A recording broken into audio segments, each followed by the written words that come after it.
أعوذ بالله من الشيطان الرجيم. بسم الله الرحمن الرحيم.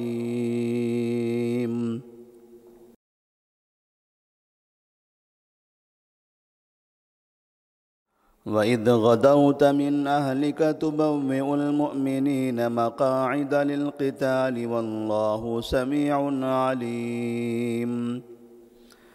إذ همت طائفتان منكم أن تفشلا والله وليهما وعلى الله فليتوكل المؤمنون.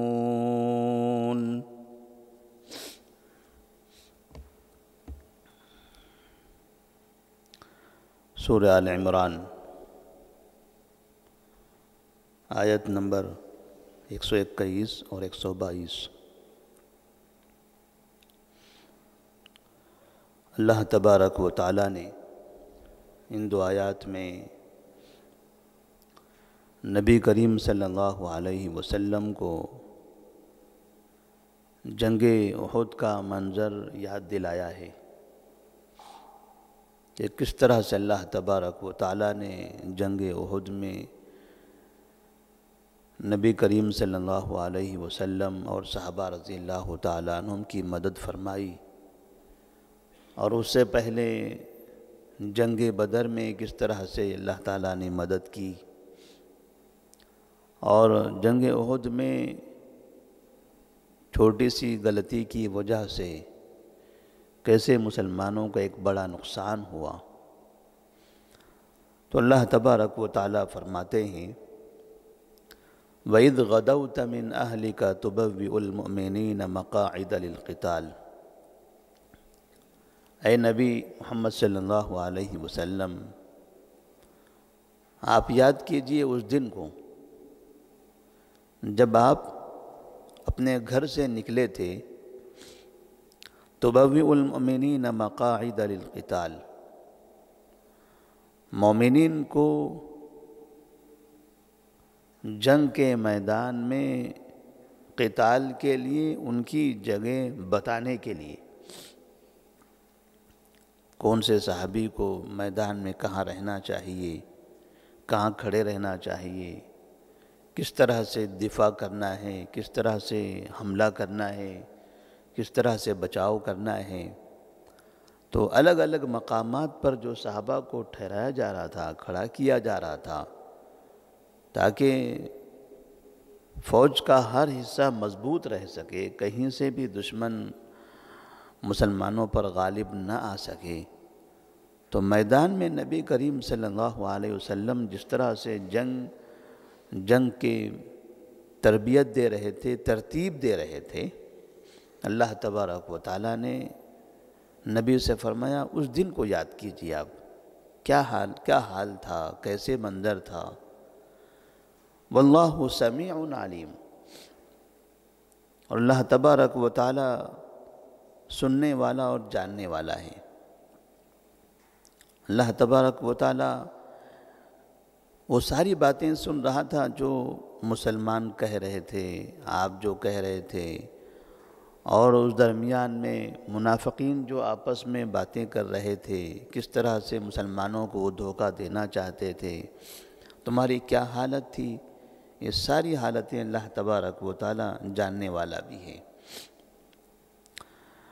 جنگ احد کا پس منظر اس طرح سے ہے کہ جب سن 2 ہجری میں بدر کے مقام پر مسلمانوں نے کفار مکہ کو شکست دی تھی اور 70 کافر قتل کر دیے گئے تھے، جن میں بڑے بڑے سردار بھی تھے، اور 70 قیدی بنا لیے گئے تھے۔ تو مکے والوں پر اس کا بہت خطرناک اثر پڑا کہ ایسی ذلت اور رسوائی ہوئی ہماری کہ مدینے والوں نے ہمارے 70 لوگوں کو مار دیا، ہمارے بڑے بڑے سرداروں کا قتل کر دیا۔ تو ابو سفیان رضی اللہ تعالیٰ عنہ، جو اس وقت ابھی مسلمان نہیں ہوئے تھے، انہوں نے مکے والوں کو ایک نئے سرے سے، نئی ترتیب کے ساتھ ایک بہترین طاقت بنا کر مدینے پر حملہ کرنے کی تیاری کر لی، اور تقریباً 3000 کا لشکر انہوں نے تیار کیا، بہترین ساز و سامان، اسلحہ۔ اب یہ چلے تھے مدینہ پر حملہ کرنے کے لیے۔ نبی کریم صلی اللہ علیہ وسلم کو جب پتہ چلا کہ احد کے میدان کے قریب میں مکے والے آئے ہیں، تو آپ نے صحابہ رضی اللہ تعالیٰ عنہم سے مشورہ کیا کہ کیسے مقابلہ کرنا چاہیے ان لوگوں کا۔ کچھ لوگوں نے کہا کہ شہر میں آ جانے دو، پھر ہم مقابلہ کریں گے۔ کچھ لوگوں نے کہا نہیں، شہر سے باہر احد کے پاس، احد پہاڑ کے پاس جائیں گے اور وہیں ان سے مقابلہ کریں گے۔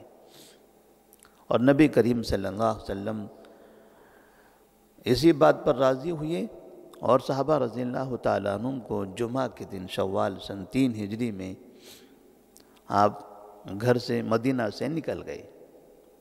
جس وقت آپ نکلے تھے اس وقت آپ کی تعداد 1000 تھی۔ مدینہ سے باہر جانے کے بعد مقام شعود پر جب آپ پہنچے ہیں تو وہاں پر عبداللہ بن ابی جو رئیس المنافقین تھا، وہ اپنے 300 ساتھیوں کو لے کر واپس آ گیا۔ 1000 میں سے 300 لوگوں کو اس نے بھٹکا دیا، اور یہ معمولی بات نہیں تھی۔ 1000 میں چند لوگ اگر بھٹک جاتے کوئی مسئلہ نہیں تھا، لیکن 300 کی تعداد ایک بڑی تعداد تھی 1000 میں، اور اتنے لوگوں کو وہ لے کر واپس آ گیا۔ تو ایسے وقت میں مسلمانوں نے جب دیکھا کہ اتنی بڑی تعداد مکے کی طرف واپس جا رہی ہے تو تھوڑا سا عجیب لگا، اور مدینے کی اس فوج میں کچھ ایسی کمزوری نظر آنے لگی، انہیں محسوس ہونے لگا کہ شاید اب ہمارا جنگ کرنا فائدہ مند نہیں ہوگا، کیونکہ اتنی بڑی تعداد ہماری واپس جا رہی ہے۔ وہ 3000 ہیں اور ہم صرف 700 ہیں۔ تو اللہ تبارک و تعالیٰ نے ایسے وقت میں صحابہ رضی اللہ تعالیٰ عنہم کو ثابت قدم رکھا، اور اس کے بعد کی جو آیت ہے، بسم اللہ فرماتے ہیں اذ ہمت طائفتان منکم ان تفشلا، اور یاد کرو اس دن کو، اس وقت کو جب تمہاری 2 جماعتیں، تمہارے درمیان کے 2 قبیلے واپسی کا ارادہ کر رہے تھے، پستی کا مظاہرہ کرنے لگ گئے تھے، بنو سلمہ اور بنو حارثہ۔ بنو سلمہ یہ قبیلے خزرج کے تھے، اور بنو حارثہ قبیلے اوس کے تھے۔ تو یہ لوگ چاہتے تھے کہ واپس چلے جائیں، یہ 700 لوگ واپس گئے ہیں، اب ہم کیا لڑیں گے؟ تو بقیہ 700 میں سے بنو سلمہ جو قبیلہ تھا یہ، اور بنو حارثہ جو قبیلہ تھا وہ، ان دونوں نے بھی ارادہ کر لیا تھا کہ واپس چلے جائیں۔ یہ صحابہ تھے، یہ منافقین نہیں تھے، لیکن حالات سے تھوڑا پریشان ہو گئے تھے کہ 300 چلے گئے، ہم 700 ہیں، سامنے 3000 کا لشکر ہے، لہذا یہ مقابلہ نہیں ہو سکتا، پریشانی ہو جائے گی۔ تو تھوڑا سا ان کے دلوں میں خوف طاری ہو گیا تھا۔ تو یہ 2 قبیلے کے لوگ واپس جانا چاہتے تھے۔ اللہ فرماتے ہیں اذ ہمت طائفتان منکم ان تفشلا، یاد کرو اس وقت کو جب عبداللہ بن ابی رئیس المنافقین کے چلے جانے کے بعد اس کے اس دھوکے کی وجہ سے تم میں سے بھی 2 قبیلے کے لوگ واپس جانا چاہ رہے تھے، وہ بھی پستی کا مظاہرہ کر رہے تھے۔ واللہ ولیہما، حالانکہ اللہ تبارک و تعالیٰ ان دونوں کا دوست ہے، اللہ ان دونوں کا مددگار ہے۔ اللہ تبارک و تعالیٰ صحابہ کی، مسلمانوں کی، مومنین کی مدد کرتا ہے، تو انہیں اپنی تعداد کی قلت سے پریشان ہونے کی ضرورت نہیں تھی، اللہ ان کا مددگار ہے، اللہ ولیہما، حالانکہ اللہ تبارک و تعالی ان کا مددگار ہے۔ وعلی اللہ فلیتوکل المؤمنون، اور مومنین کو ہمیشہ اللہ ہی پر بھروسہ کرنا چاہیے۔ تو یہ مومنین جو باقی تھے 700، اب یہ 2 قبیلے کے لوگ جو آپس جانا چاہتے تھے وہ رک گئے، انہیں سمجھایا گیا، وہ سمجھ گئے، کیونکہ ان کے دل میں ایمان تھا، جن کے دلوں میں نفاق تھا وہ چلے گئے۔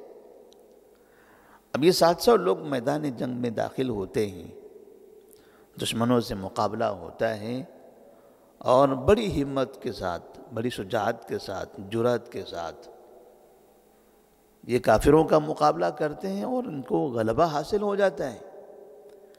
ایسے غلبہ حاصل ہوتا ہے کہ کفار مکہ بھاگنے لگتے ہیں۔ 3000 کا لشکر 700 کے سامنے نہیں ٹک پاتا، وہ بھاگنے لگتے ہیں۔ اور پھر میدان جنگ جب خالی ہو گیا، کفار مکہ اپنا سامان سب چھوڑ کر بھاگنے لگے، تو اب یہ 700 صحابہ، ان میں سے تقریباً 650 جو میدان میں نیچے تھے، اور 50 صحابہ جبل رمات پر تھے، ایک چھوٹے پہاڑ کے اوپر۔ جتنے کے بعد، کفار کے بھاگنے کے بعد، اب یہ صحابہ سامان جمع کرنے لگے۔ جنگ کا جو کفار نے سامان چھوڑ دیا تھا، وہ سامان جمع کرنے مشغول ہو گئے۔ جنگ ختم ہو چکی ہے، کفار بھاگ چکے ہیں، ان کا سامان پڑا ہوا ہے جگہ جگہ، ان کے ہتھیار، ان کا سامان، تو وہ جمع کرنے لگ گئے۔ جبل رمات پر جو 50 صحابہ تھے، نبی کریم صلی اللہ علیہ وسلم نے ان سے کہا تھا کہ تم یہیں رکے رہنا، اسی پہاڑ کے اوپر، اور جب تک کہ میں تمہیں حکم نہ دوں اترنے کا، تب تک کہ نہ اترنا۔ چاہے ہم جیت جائیں، کفار مکہ کو ہم روندنے لگیں، تب بھی نہیں اترنا، یا اس کے الٹ مسئلہ ہو جائے کہ کفار مکہ ہم پر غالب آ جائیں اور ہمارا ایسے قتل عام ہو کہ ہماری لاشوں کو پرندے کھانے لگیں، تب بھی نہ اترنا۔ نہ جیتنے کے بعد، نہ ہارنے کے بعد، کسی بھی حالت میں تم اوپر سے اترنا نہیں ہے، جب تک کہ میں خود نہ پیغام بھیج دوں کہ اتر جاؤ، تب تک کہ نہیں اترنا ہے۔ لیکن یہ 50 صحابہ جن کے ذمہ دار عبداللہ بن جبیر رضی اللہ تعالیٰ عنہ تھے، ان میں سے تقریباً 40 تو نیچے اتر گئے۔ انہوں نے کہا کہ نبی کا جو کہنے کا مقصد تھا وہ یہ تھا کہ ہم یہاں ڈٹ کر رہنا ہے، ڈٹ کر یہاں سے مقابلہ کرنا ہے، وہ مقصد مکمل ہو گیا، کیونکہ مسلمان فتح پا چکے ہیں، اور ابھی لوگ سامان جمع کر رہے ہیں، چلیے ہم بھی ابھی کام کرتے ہیں۔ 40 صحابہ نیچے اتر گئے اور سامان بٹورنے لگے۔ 10 صحابہ اوپر تھے۔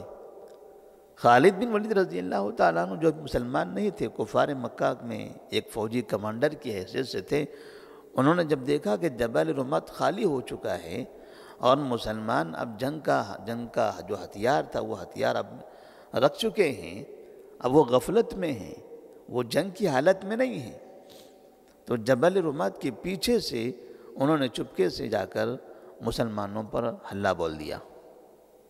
پہلے جبل رمات پر موجود 10 صحابہ کا قتل کیا، اور پھر میدان میں داخل ہو کر جو تلواریں رکھے ہوئے تھے، نیزے رکھ چکے تھے، ان کے ہاتھوں میں وہ سب ہتھیار نہیں تھے، مکمل اب جنگ سے خالی ہو چکے تھے، اور یہ کفار مکہ بھی جنگ کی حالت میں تھے۔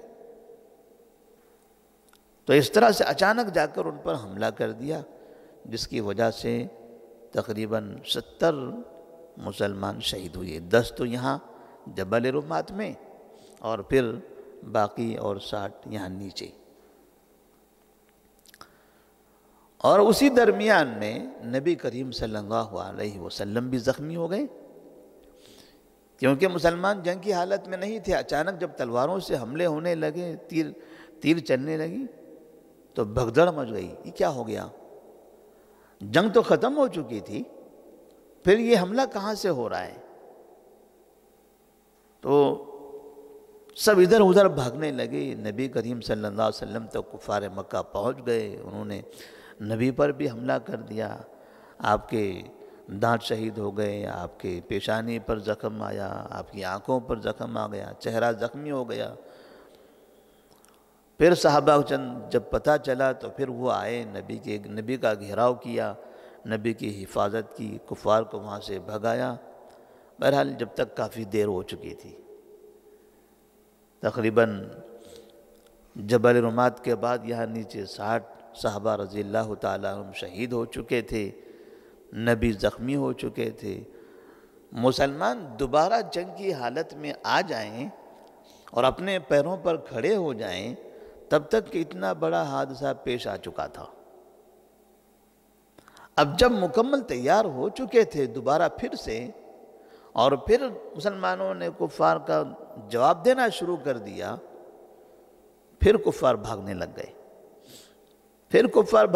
گئے، اور پھر اس طرح سے مسلمانوں نے پرزور ان کو جواب دیا۔ پھر دیکھا تو تھوڑی دیر میں کفار مکے کی طرف بھاگتے ہوئے نظر آئے۔ تو اللہ تبارک و تعالیٰ نے یہ جو منظر ہے یہ نبی کو یاد دلایا ہے ان آیات میں۔ وَإِذْ غَدَوْتَ مِنْ أَهْلِكَ تُبَوِّئُ الْمُؤْمِنِينَ مَقَاعِدَ لِلْقِتَالِ وَاللَّهُ سَمِيعٌ عَلِيمٌ۔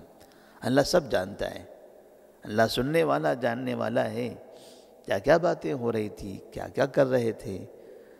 جو باتیں ہو رہی تھی وہ سن رہا تھا اللہ تعالیٰ، جو کر رہے تھے وہ سب جان رہا ہے، اور کس طرح سے تم لوگ کمزور ہو رہے تھے۔ تمہارے درمیان کے دو قبیلے بنو سلمہ اور اسی طرح سے جو دوسرا قبیلہ تھا بنو حارثہ، یہ دو قبیلے بھی تمہارے درمیان سے نکلنا چاہتے تھے، کمزوری پر کمزوری کا اظہار ہو رہا تھا، جبکہ تمہیں یہ معلوم ہونا چاہیے بدر کے مقام پر جو مدینے سے کافی دور ہے،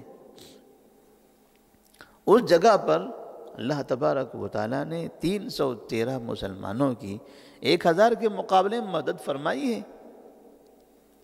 جب مدد ہو چکی ہے اس سے پہلے کم تعداد ہونے کے باوجود، پھر یہاں کم تعداد پر پریشان ہونے کی ضرورت کیا ہے؟ تمہاری تعداد کم ہو رہی ہے، اس سے تمہیں کیا تکلیف ہے؟ تمہارا مقصد غلبہ حاصل کرنا ہے، تمہارا مقصد اپنی حفاظت کرنا ہے، تو اللہ تعالیٰ ہے، اللہ تعالیٰ آپ کی مدد کرے گا۔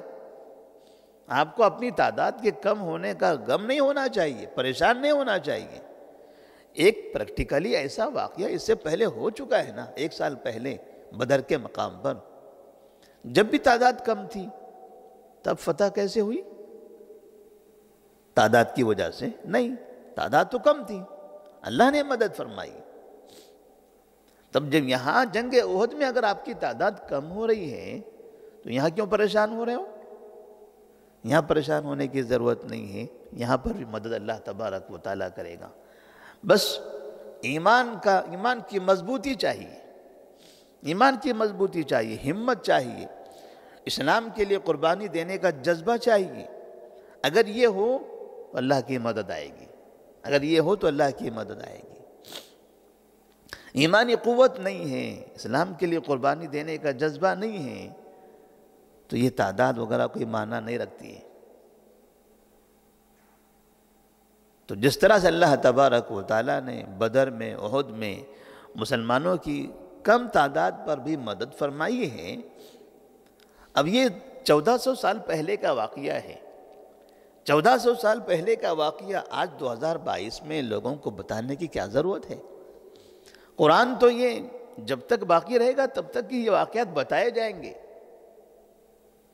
تو وہ قصے وہ کہانیاں آج بتانے کی کیا ضرورت ہے؟ مقصد یہ ہے کہ مسلمانوں کو یہ سمجھ لینا چاہیے کہ ضروری نہیں ہے کہ مسلمان دنیا میں ہر جگہ ایک کثیر تعداد میں ہوں گے۔ کئی مرتبہ کئی مواقع ایسے آئیں گے، کئی جگہیں ایسی ہوگی جہاں مسلمانوں کی تعداد کم ہوگی، کفار کا غلبہ ہوگا، ان کے پاس سرکاریں ہوں گی، ان کے پاس ہتھیار ہوں گی، ان کے پاس فوجیں ہوں گی، ان کے پاس قوت ہوگی، ان کے پاس دولت ہوگی، سب کچھ ہوگا ان کے پاس۔